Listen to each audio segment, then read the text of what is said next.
तो आज मैं इस वीडियो में बात करने वाला हूं राणा रणजीत सिंह को लेकर के। एक बड़ी खबर निकल कर आई है और उनकी तरफ से एक बड़ी खबर, एक बड़ी जानकारी दी गई है। अभी रमज़ान का महीना चल रहा है और मुसलमानों को एक तरीके से लुभाने के लिए, रुझाने के लिए, अपनी तरफ खींचने के लिए राणा रणजीत सिंह की तरफ से इफ्तार का इंतज़ाम किया जा रहा है। और दूसरी खबर यह है कि राणा रणजीत सिंह की तरफ से ये ऐलान किया गया, सोशल मीडिया के द्वारा जानकारी दी गई है कि रमज़ान के बाद, यानी कि ईद के तुरंत बाद, हो सकता है 2 दिन, हफ्ता दिन, 10 दिन के तुरंत बाद उनकी तरफ से ये जानकारी दी गई है कि ईद की खुशी में एक तोहफा के जरिए, एक तोहफा के तौर पर, ईद के तोहफे के तौर पर बैरिस्टर असदुद्दीन ओवैसी साहब को पटना लाने की कोशिश में हम लोग लगे हुए हैं। तो राणा रणजीत सिंह जो कि ऑल इंडिया मजलिस इत्तेहादुल मुस्लिमीन के नेता है और एक काफ़ी बड़े नेता है, पार्टी के लिए बड़ी ज़ोर शोर से मेहनत करते हुए नज़र आ रहे हैं। पार्टी को मजबूत किस तरीके से किया जाए, इन पर भी उनकी बड़ी मेहनत है और बिहार में पार्टी का विस्तार कैसे हो, इन पर भी उनकी मेहनत है। तो उनकी तरफ से ये ऐलान किया गया कि रमज़ान का भी महीना है, रमज़ान जैसे ख़त्म हो जाएगा उसके बाद से फिर ईद आएगी। ईद की खुशी में तोहफे के तौर पर हमारी कोशिश से बात चल रही है। तारीखों का उनकी तरफ से ऐलान नहीं किया गया है, लेकिन ये ज़रूर बताया गया है कि ईद के बाद जस्ट कुछ दिनों के भीतर बैरिस्टर असदुद्दीन ओवैसी साहब का आगमन होगा पटना की सरजमीन पर। और कहाँ पर होगा ये भी नहीं बताया गया है, लेकिन 2-3 जगहों का उनकी तरफ से नाम लिया गया है। जैसे कि हो सकता है कि पटना के गांधी मैदान हो सकता है, या पटना का बाबू सभागार जो है, ज्ञान भवन, जहां पर परमिशन इनको मिले वहां पर ज्ञान भवन में हो सकता है कि उनकी मीटिंग हो।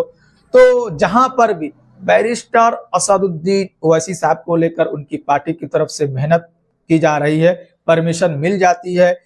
बैरिस्टर असदुद्दीन ओवैसी साहब के जो सिपह सलार बिहार के हैं, सदर जो बिहार के हैं अख्तरुल इमान साहब, उनकी तरफ से भी मेहनत की जा रही है। राणा रणजीत सिंह की तरफ से मेहनत की जा रही है, पूरी टीम की तरफ से मेहनत की जा रही है कि किसी न किसी तरीके से बिहार के भीतर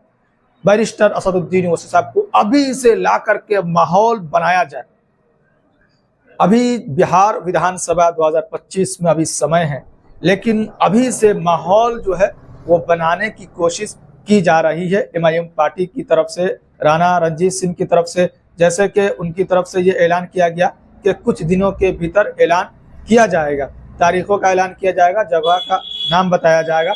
लेकिन ये उनकी तरफ से कन्फर्म कर दिया गया कि बैरिस्टर असदुद्दीन ओवैसी साहब का जो है वह आगमन पटना के सरजमीन पर कुछ दिनों के बाद, यानी हो सकता है रमज़ान के बाद, मतलब ईद के बाद।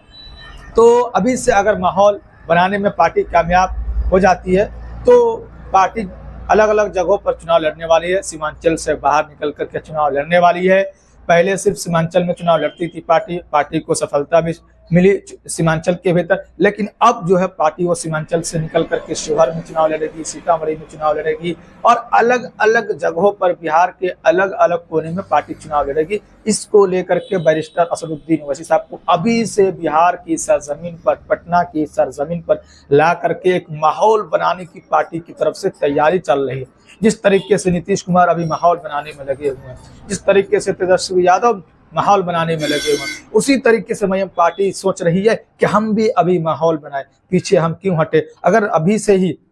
बैरिस्टर असदुद्दीन ओवैसी साहब पिच तैयार करने में लग जाए तो हो सकता है कि उनको अच्छा खासा फायदा 2025 विधानसभा के चुनाव में मिल सकता है। तो ये आगे देखने वाली बात है कि कब बिहार की सरजमीन पर बैरिस्टर असदुद्दीन ओवैसी साहब 2025 में आते हैं, क्योंकि अभी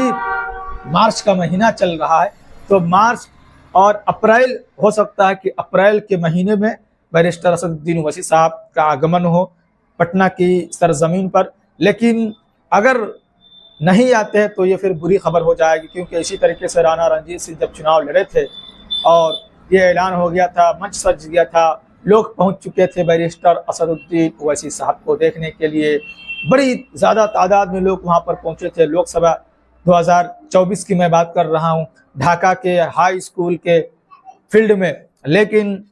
कुछ घंटों पहले या कुछ समय पहले की हम बात करते हैं तो ये घोषणा की जाती है कि किसी कारणों की वजह से बैरिस्टर असदुद्दीन ओवैसी साहब यहाँ पर पहुंच नहीं सकेंगे। तो लोग बड़ी मायूस होकर वहां से आए और बड़े ज्यादा तादाद में लोग वहां पर पहुंच चुके थे, क्योंकि बैरिस्टर असदुद्दीन ओवैसी साहब को टीवी चैनलों पर देखे हैं, ऐसे मंच पर या तकरीरों में सुने हैं, भाषण करते हुए देखे हैं मोबाइलों में, लेकिन आमने सामने से बहुत से ऐसे लोग हैं जो नहीं देख पाए हैं। तो उनकी ख्वाहिश थी कि हम एक बार एक झलक अपने सदर जो हमारे लिए आवाज उठाते हैं, चीखते चिल्लाते हुए नजर आते हैं, उनकी हम एक झलक पा ले। बड़ी तादाद में लोग पहुंच चुके थे हाई स्कूल के फील्ड में, ढाका विधानसभा के भीतर, लेकिन वो नहीं आ सके किसी कारणों की वजह से। लेकिन